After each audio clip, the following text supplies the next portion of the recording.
영국 켄트주에는 마게이트 조개껍질 동굴이라고 불리는 문화적 보물이 있습니다. 이 지하 통로는 복잡한 모자이크로 엮인 약 450만 개의 조개껍질로 장식되어 있어요. 이 멋진 랜드마크는 1800년대에 우연히 발견되었고 오늘날까지도 미스테리에 휩싸여 있습니다. 아무도 누가 왜 그걸 지었는지 모르기 때문이죠. 전문가들은 그것이 어떻게 지어졌는지도 알 수 없는데 벽에서 샘플을 채취해야 하고 제거된 부분은 대체할 수 없기 때문이에요. 조개껍질 아래에 있는 물질에 대한 간단한 분석에 따르면 일종의 물고기 기반 혼합물로 밝혀졌어요. 어떤 사람들은 이 벽이 발달된 고대 문명에 의해 디자인되었다고 믿습니다. 또 어떤 사람들은 마게이트 조개껍질 동굴이 이집트, 로마, 인도 또는 페니키아 건축에 속한다고 설명해요. 또 하나의 설에 따르면 이 걸작이 괴짜 빅토리아 귀족의 개인적인 프로젝트였다고도 합니다. 로마 콜로세움은 과거에 오늘날의 거의 2배나 컸습니다.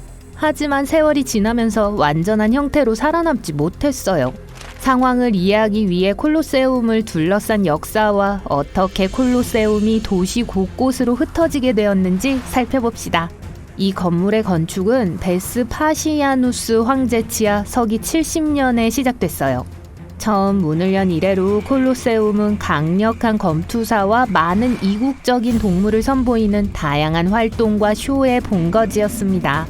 건축물의 영광은 217년 벽의 위쪽과 건물 내부 대부분에서 화재가 발생하면서 사라지기 시작했어요. 피해를 복구하는 데 100년이 걸렸지만 콜로세움의 초기 형태는 영원히 사라지게 됐어요.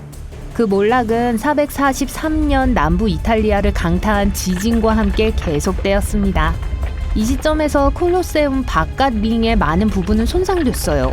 472년에 일어난 로마 함락 이후 지역 주민들은 어려움에 직면했고 그래서 많은 사람들은 고대 콜로세움의 석회암 조각을 팔아 생존해야 했습니다. 가장 파괴적인 타격은 1349년에 일어난 또 한 번의 지진이었어요. 이때 건물 남쪽이 완전히 무너지게 됐어요. 그때부터 오늘날 이탈리아 수도에서 볼 수 있는 콜로세움의 모습이 되었습니다. 하지만 콜로세움에서 떨어져 나온 돌 조각들은 로마의 다른 유명한 랜드마크를 재건하는 데 사용됐어요. 생각해보면 콜로세움에 사라진 부분은 절대 사라진 것이 아닙니다. 단지 용도 변경되어 도시 곳곳에 흩어져 있을 뿐이죠. 콜로세움을 보존하기 위한 공식적인 노력은 17세기경에 시작되었고 그 이후로 계속 발전해왔으며 그 거대한 로마 건물이 21세기의 세계 7대 불가사의 중 하나로 선정되면서 절정에 달했습니다. 콜로세움이 가장 유명하기는 하지만 언급할 가치가 있는 유일한 고대 원형 경기장은 아닙니다.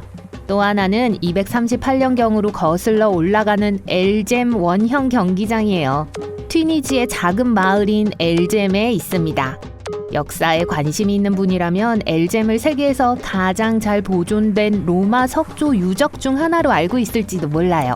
그것은 약 30m 높이에 약 3만 5천 명의 사람들을 수용할 수 있습니다.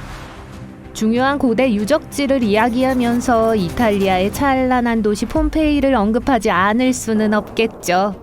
베수비오 화산의 대규모 폭발은 도시 전체를 상당한 양의 화산재로 뒤덮었습니다. 우리에게는 다행히도 그 층 아래에 남겨진 것은 매우 잘 보존되어 있었고 1800년대에 발견되었을 때부터 연구되어 왔어요. 폼페이는 원래 오래전에 오스칸 부족이 거주했지만 로마 제국 시대에 식민지로 변모했어요. 가장 잘 보존된 빌라, 목욕탕, 상점, 그리고 심지어 주거용 건물도 있어요. 관광객들은 또한 포장된 거리를 걸어다니면서 조각품, 모자이크, 벽화와 같은 예술작품을 볼 수 있습니다.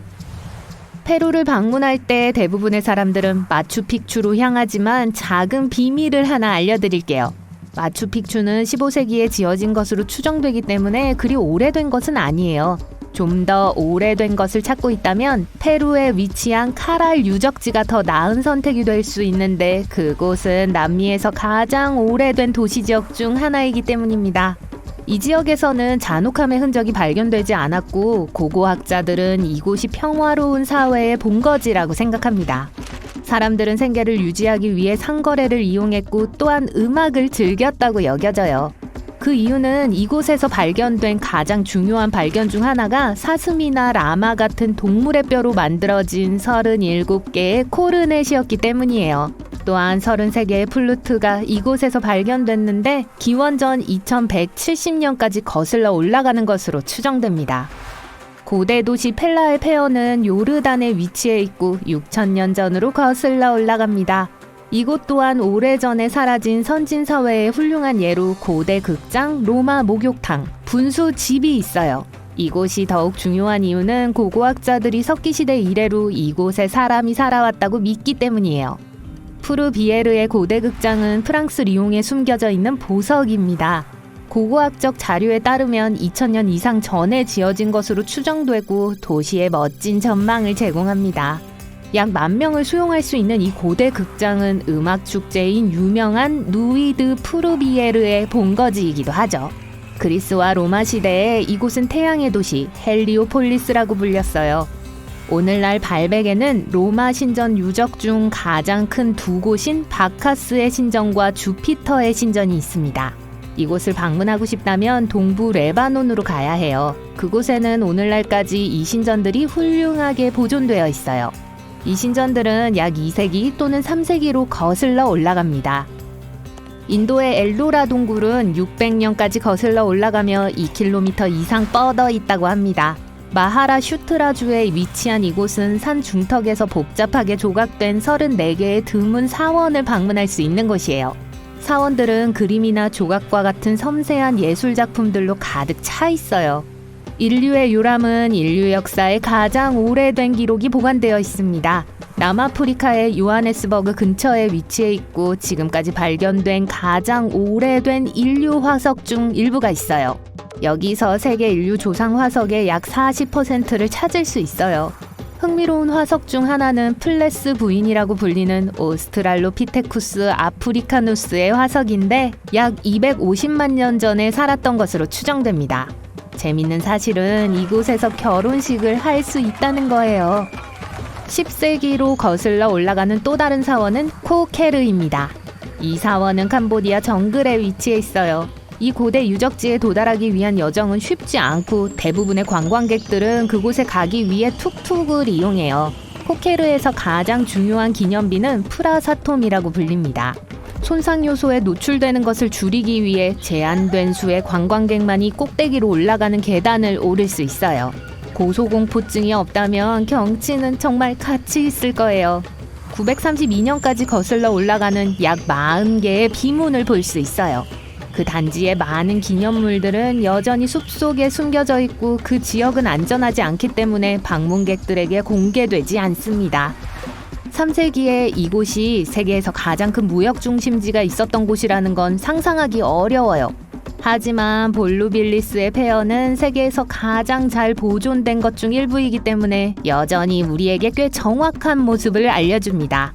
장엄한 하원 의사당과 카라칼라 개선문이 있는 볼루빌리스는 로마 제국의 가장 먼 도시이자 마우레타니아 왕국의 중요한 위치였어요. 18세기에 일어난 지진이 아니었다면 훨씬 더 좋은 상태였을 거예요. 만약 직접 확인하고 싶다면 모로코의 페즈 메크네스 지역으로 향하세요.